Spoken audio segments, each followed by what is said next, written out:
we will finish with two examples of change of variables.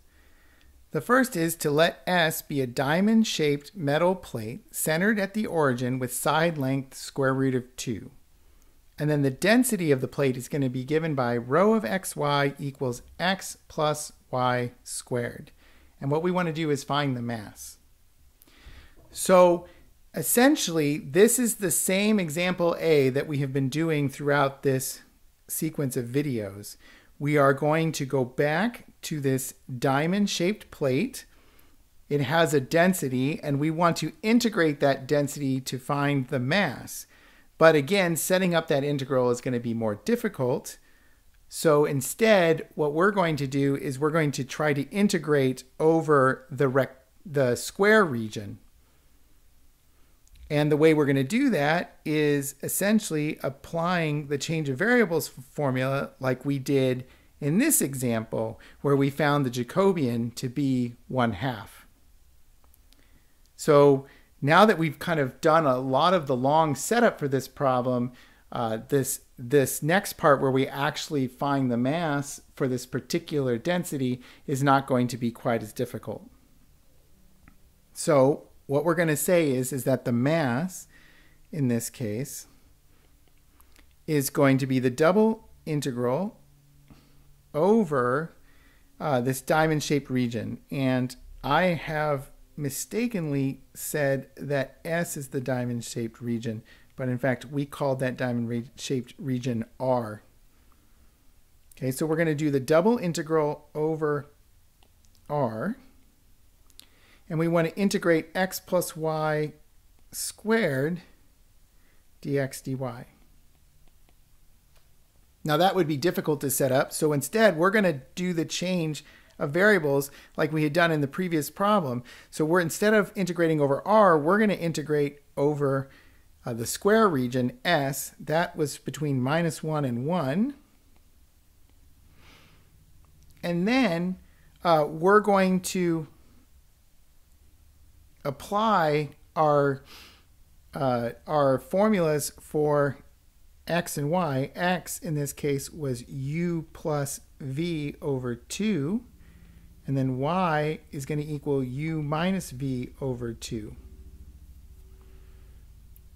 So in fact, we said even earlier that x plus y is in fact u, because the v's cancel out there. So we can actually integrate u squared, and then our Jacobian in this case was 1/2, like it was in the previous problem, and then we're going to integrate du dv.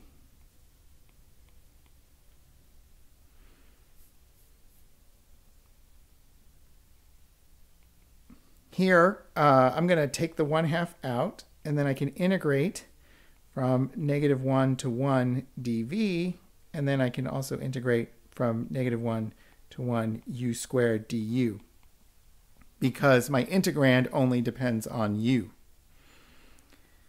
So what we will get is 1/2. Okay, the integral of from -1 to 1 of dv, that's just going to be 2. And then when I integrate u squared, I'm going to get 1/3 u cubed evaluated between -1 and 1. So here, I'm going to notice that the 1/2 and the 2 cancel. And so then what I'm left with is going to be 1/3 times 1 cubed minus -1 cubed. And so I will get a mass here of 2/3. And so this is in fact a very long problem, and the process starts by looking at changing the square region to the diamond region via the transform t. Then we had to find things like the inverse transform so that we could say things like x plus y is equal to u. We also had to find the Jacobian of that transformation so that we could say that the double integral over the diamond region is actually 1/2 the integral over the square region, defined in terms of coordinates u and v, And then we actually had to do the integral. Okay, I would like to do one more example that's going to be a little bit more simple, but it's a little fun, and that is to find the volume of an ellipsoid.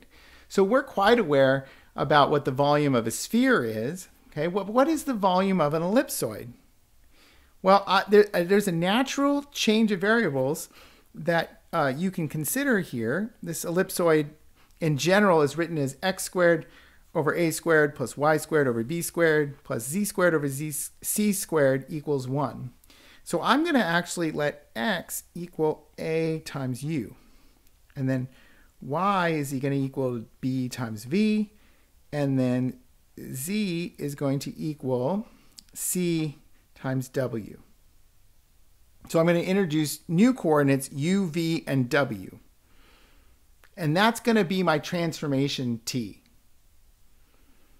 So essentially t of u, v, w is going to equal au, bv, then cw. Well, the reason I'm going to do that is when I substitute these into my equation for the ellipsoid, I'm going to get a squared u squared over a squared plus b squared v squared over b squared plus c squared z squared over, not z squared, w squared, c squared w squared over c squared. And that's going to equal 1. Well, the a squareds and then the b squareds and then c squareds all cancel. So the region that I'm looking at is no longer an ellipsoid, but in fact the sphere. U squared plus v squared plus w squared equals 1. So that's in fact the unit sphere. And I'm going to take advantage of the fact that I actually know the volume of that.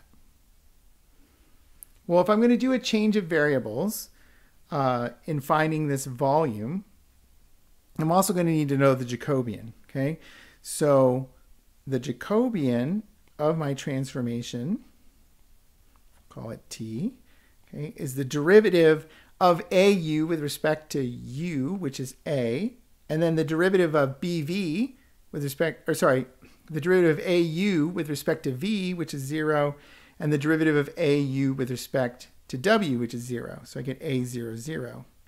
Then I'm going to take derivatives of bv. They are going to be 0, b, and 0. And then derivatives of cw, they're going to be 0, 0, and c. And so the determinant of the Jacobian, let's use that magnitude notation there, okay, that absolute value bar notation. So the determinant of the Jacobian, in fact, is just a times b times c. It's a very easy determinant to compute. Okay, so what we want to do is we want to find the volume of the ellipsoid.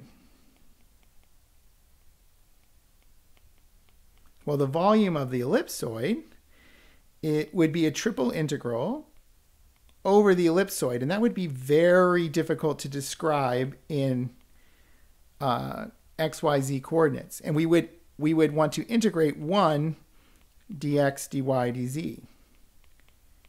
Well, instead, what I'm going to do is I'm going to transform this, and instead of integrating over the ellipsoid, we're now going to integrate over u squared plus v squared plus w squared. That's the equal to 1 or less than or equal to 1. So that's going to be the unit sphere. We're still integrating 1, okay, but we're going to integrate that 1 times the Jacobian, a, b, c, and then we're going to integrate du, dv, dw. Well, the ABC, that's just a constant. And so what we're integrating essentially is the function 1 over the unit sphere. And that's just 4/3 pi, because the volume of the unit sphere is 4/3 pi times 1 cubed. I'm going to think about that constant as kind of coming out front, ABC. So I get 4/3 pi ABC. I could actually compute this integral either in rectangular or spherical coordinates, but I might as well take advantage of the fact that I know the volume of the sphere, and then I'm just integrating the constant 1 in this case to get the volume of the sphere. So the volume of an ellipsoid, okay, whose radii, you think about the different radii A, B, and C that help define that ellipsoid. So the volume of that ellipsoid is 4 pi over 3 times A, B, C. And of course, if A, B, and C are all the same, then you have a sphere, and that's 4/3 times the radius cubed times pi. So that's a fun way to discover the volume of the ellipsoid.